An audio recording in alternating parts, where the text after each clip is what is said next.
UP के कानपुर के media के गलियारों में इस वक्त चर्चा का केंद्र बने कानपुर के सीएमओ और डीएम के बीच जो गहमा गहमी का एक माहौल क्रिएट कर दिया गया है, उसको लेकर के हमारे साथ कानपुर के जो सीएमओ हरिदत्त लेनी हमारे साथ मौजूद हैं और पंजाब केसरी पर एक्सक्लूसिव बातचीत करेंगे। तो सर, क्या पूरा मामला है और कुछ ऑडियो वायरल हो रहे हैं, उसको लेकर के आपको लेकर के कहा जा रहा है कि आपके बताए जा रहे हैं।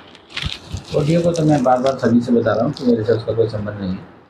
और जहाँ तक जो डीएम साहब की कार्यशैली रही है, जिलाधिकारी हैं मेरे, और शुरुआत से ही जब से मैं देख रहा हूँ तो जब ये आए थे सर तो मेरे सर्किट हाउस में मुलाकात हुई थी। उसके बाद 2 दिन बाद मेरी DHS थी। DHS में भी मेरे प्रति थोड़ा सा व्यवहार ठीक नहीं था और सिंस बिगिनिंग मेरे साथ जो है व्यवहार थोड़ा सा आपत्तिजनक रहा है। थोड़ा सा जो भाषा और जो बाकी चीज़ें थी ठीक नहीं रही और बाकी मेरा स्टाफ भी इस चीज़ को देखता आ रहा था। जितनी भी मीटिंग हुई है, मेरी DHS मीटिंग हुई है और बाकी मीटिंग हुई है, सभी में मेरे साथ इंसल्टिंग बिहेवियर रहा। और हद तो जब हो गई जब अभी परसों में जो है उसमें एक CM डैशबोर्ड की मीटिंग में था और सर ने मुझे उठा के वहाँ से बाहर कर दिया। ज़्यादातर मेरी सर से कोई पर्सनल नहीं है, ना मेरे साथ कभी गए हैं, लेकिन हालत ये है कि जहाँ तक मुझे लगता है कि एक GM फार्मा जो यहाँ जिसकी बिड हुई थी 1,60,47,47,000 की, मैंने 16 दिसंबर को ज्वाइन किया था 2024 में और 20 दिसंबर 2024 को मुझे एक चिट्ठी आ गई थी। तो उस समय कमिश्नर साहब थे AK गुप्ता, तो उसमें पेमेंट का चक्कर था। तो मेरे लिए वहाँ पे शिकायत की गई थी कि हमारा जो सामान सप्लाई हो चुका है इसका पेमेंट नहीं किया जा रहा है। तो GM फार्मा के जो मालिक थे श्री राजेश शुक्ला, उनके द्वारा शिकायत की गई थी। और यहाँ जो बायर थे उस समय सुबोध कुमार यादव थे, जो SMO स्टोर भी देख रहे थे और क्लिनिक रजिस्ट्रेशन भी देख रहे थे। उनका कार्यशैली इतनी गंदी थी कि किसी भी हॉस्पिटल की ना तो कोई फाइल अवेलेबल है, ना कोई हॉस्पिटल जो ऑनलाइन किया गया था, और इस तरह की अनियमितताएँ उनकी थी और शिकायतें भी बहुत ज़्यादा थी। उनको हटाया तो वो भी जाके DM साहब को सिखाने लगे। और इसी बीच में जो इनकी जो एक GM फार्मा की जो बिड थी, वो सामान जो खरीदा जाना था वो NUHM का था। NUHM उस समय जो है डॉक्टर RN सिंह देख रहे थे। उनकी भी ये शिकायत थी कि वो ज़्यादातर लोगों को जो है अर्बन PSC पे, urban health and wellness centre पे भगाए रहते थे, उनकी सैलरी निकालते थे 2 नंबर से। और उनकी भी काफ़ी शिकायतें थी। 2 महीने उनका भी कार्यशैली देखने के बाद उनको हटाया गया। वो भी जाके DM साहब के कान भरने लगे, उनको भी सिखाने लगे।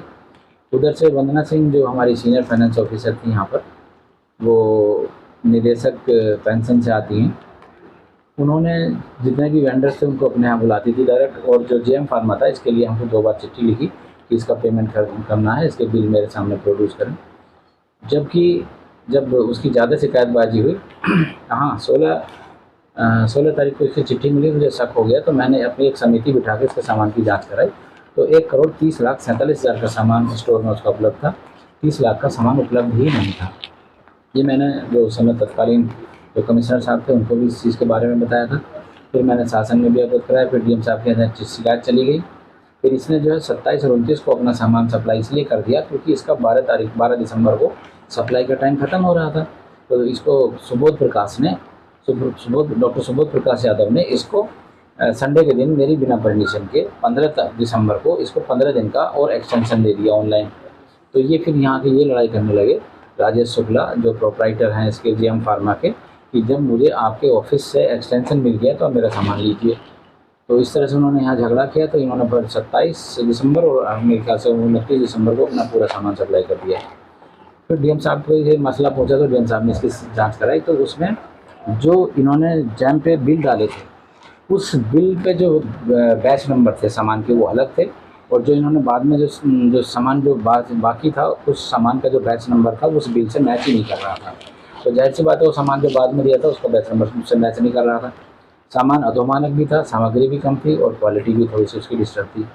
ये सब हमने 100 और जो GM फार्मा का जो इनको बिड दी गई थी वो गलत तरीके से दी गई, क्योंकि जो इनकी बिड दी थी, बिड में क्या होता है कि जो सेवा शर्तें थी 3 साल का ITR जो कि इनका 2 साल का था, और इनकी जो ये CBI चार्जशीट थी जो GM फार्मा थी श्री राजेश शुक्ला की, ये CBI से चार्जशीट थी। तो सर, ऐसी कंपनी को डॉक्टर सुबोध प्रकाश बराबर ठेका दे रहे थे? नहीं, डॉक्टर सुबोध प्रकाश ने इसको L1 पे लेके इसको ऑर्डर कर दिया और इसमें इन्वॉल्वमेंट डॉक्टर RN सिंह और डॉक्टर वंदना सिंह जो हमारी सीनियर फाइनेंस ऑफिसर थी वो, और डॉक्टर सुबोध प्रकाश का पूरा हाथ था। सर ये तो काफी और सालों उस से एक ही समय- कुर्सी पे तैनात थे। जी बिल्कुल, ये करीब यहाँ करीब 20-22 साल से इसी डिस्ट्रिक्ट के अंदर है, और लंबे टाइम से 8-9 साल से ये क्लिनिक रजिस्ट्रेशन भी देख रहे थे।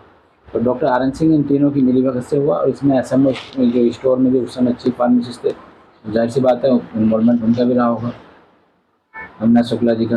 तो कुल मिला के इनको गलत तरीके से बिल दी गई थी, और सीबीआई चार्जशीट थी, एक डीएम साहब का सर्टिफिकेट लगा हुआ था, उसमें लगा हुआ है कि कैरेक्टर सर्टिफिकेट लगा के इनको मतलब एक गलत तरीके से इनको जो है ऑर्डर कर दिया गया, L1 पे इनकी से खरीदारी की गई। ये हमने 125 पेज की जांच करके डीएम साहब को दी है, और ये शासन को भी भेजी है, और शासन में भी सभी को मालूम है कि इसका जो सामान था अधोमानक था, सीबीआई चार्जशीटेड भी था, गलत तरीके से इसको बिड भी दी गई थी, बिड की जो सेवा शर्तें थी वो पूरी नहीं थी उसमें, और जो इसका पेमेंट था उसको हमसे कराने के लिए बार बार दबाव बनाया जा रहा था। ये सब लोग इकट्ठे होकर डीएम साहब के यहाँ पहुँच गए, जेएम फार्मा वाले भी, और डॉक्टर सुबोध प्रकाश यादव भी, और डॉक्टर आर एन सिंह भी, और डॉक्टर वंदना सिंह भी जो सीनियर फाइनेंस ऑफिसर हैं। इन लोगों ने डीएम साहब के खूब कान भरे। शुरू से ही डीएम साहब हमारे अगेंस्ट होते चले गए, और हमको बराबर हर मीटिंग में थोड़ा सा जो भाषा मतलब थोड़ा सा गलत यूज़ करना, इंसल्ट करना, सभी के सामने इंसल्ट करना, हर तरह से हमको उन्होंने जो है एक तरह से ह्यूमिलेट किया। लेकिन हम शुरू से बर्दाश्त करते रहे, हमारा सारा स्टाफ समझता था कि गलत हो रहा है। कई बार तो ऐसा हुआ है कि मेरे सिर पे हाथ लगा के एक बार पुश किया था, तो ये पिछली मीटिंग थी, पिछली डीएम साहब ने। और अभी भी जब मैं मीटिंग में बैठा था तभी भी एक दिन गवर्नर साहब की मीटिंग चल रही थी टीवी के ऊपर, एनआईसी में, इन्हीं के ऑफिस में थी डीएम साहब के यहाँ। उस दिन भी जो है थोड़ी भाषा बहुत ज़्यादा गलत यूज़ की थी, मैं आप लोगों से बताना नहीं चाहता। उस दिन भी बहुत कि सस्पेंड करा दूंगा। भाषा सस्पेंशन तो अलग बात है, लेकिन जो भाषा थी थोड़ी सी अभद्र भाषा का भी इस्तेमाल किया, अमर्यादित। हाँ, अमर्यादित भाषा का इस्तेमाल किया था, जो मैं आप लोगों को यहाँ बताना नहीं चाहता। तो इस तरह से मैं बड़ा डिप्रेसिव फेज में चला गया, काम करने में मुझे दिक्कत हो रही थी, अच्छा खासा मेरा वजन भी कम हुआ पीछे। बाद में फिर मैं थोड़ा सा रिवाइव हुआ हूँ। तो कुल मिला के इन्हीं लोगों ने जाकर डीएम साहब को उल्टी सीधी जो समझाया, और वो उनके उसमें आ गए, मेरी उन्होंने सुनी नहीं है। और शुरू से ही मेरे साथ ना फिर कभी पोस्टिंग रही है, ना मैं मेरी किसी कार्यशैली से इनको परेशानी है, लेकिन शुरू से ही बस मेरे पीछे लग गए एक तरह से। और जिससे जो है अब होते होते अभी ये हद हो गई कि जो मेरी परसों जो मीटिंग थी उसमें मुझे उठा के बाहर ही कर दिया। इन शॉर्ट कहने का मतलब ये है कि आपने अपने विभाग में जो भ्रष्टाचार फैला था उसके खिलाफ आपने एक उस पर वार किया, तो इन भ्रष्टाचारियों के सिंडिकेट ने कहीं ना कहीं डीएम सर को गुमराह किया। बिल्कुल बिल्कुल, ये ऐसा ही हुआ है कि ये सब जितने भी मक्का टाइप के भ्रष्टाचारी थे, जैसे ही इनके हाथ से ब्रेड एंड बटर लग गई, ये इन्होंने जो भ्रष्टाचार करा रखा था क्लिनिक रजिस्ट्रेशन में, पैथोलॉजी रजिस्ट्रेशन में, उधर एसएमओ स्टोर होते हुए, उधर इनको जो है एनयूएचएम का चार्ज था तो सबको भगाए रहते थे, उनकी तनख्वाह निकालते थे। और जब भी डीएम साहब ने चेक किया, देखा होगा आपने, बार बार निकलता था कि वहाँ पे वो नहीं मिला, वो नहीं मिला। हम भी जाते थे तो जो नहीं मिलता था उसकी तनख्वाह काटते थे, तनख्वाह बाधित करते थे, वही सही सज़ा दे रहे थे। बराबर राउंड कर रहा हूँ मैं, बराबर जाता हूँ, निरीक्षण करता हूँ, बराबर डीएम साहब को उसकी इन्फॉर्मेशन देता हूँ। जो भी डीएम साहब मुझे कोई काम करने के लिए देते हैं उसकी मैं बराबर डीएम साहब को उसकी काम करने के बाद इन्फॉर्म करता हूँ। सर मीटिंग के दौरान जानकारी ये भी मिली है और कई चैनलों में भी और कई अखबारों में भी सुर्खियां बनी है कि डीएम सर ने कहा कि आप तो एआई हो गए हैं। हाँ, ये जो परसों की बात है, उन्होंने कहा कि आप तो एआई हो गए, जिंदा कैसे उठो, जाओ अपने जाकर बाहर निकलिए, इस तरह से। तो सर ये जो ऑडियो वायरल हो इसको लेकर के आप क्या कर रहे हैं?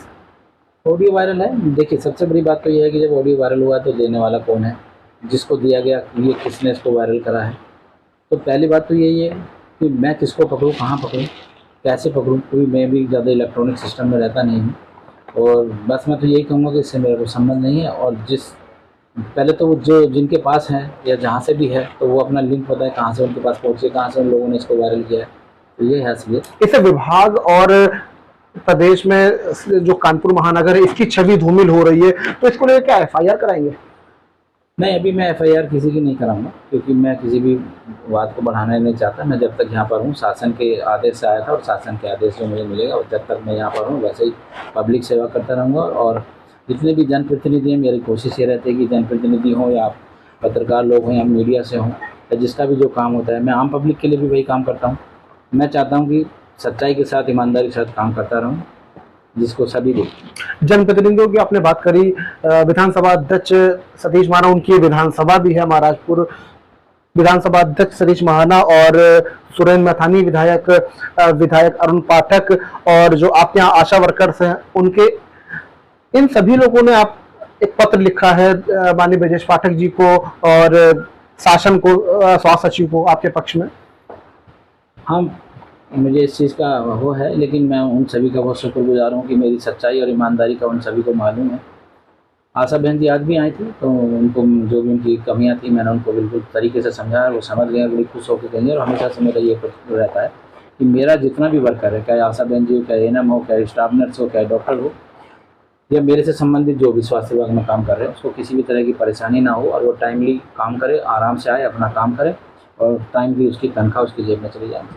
भ्रष्टाचार के खिलाफ आपने आवाज उठाई थी और अब ये आवाज उठती रहेगी और विभाग में भ्रष्टाचार को खत्म करेंगे।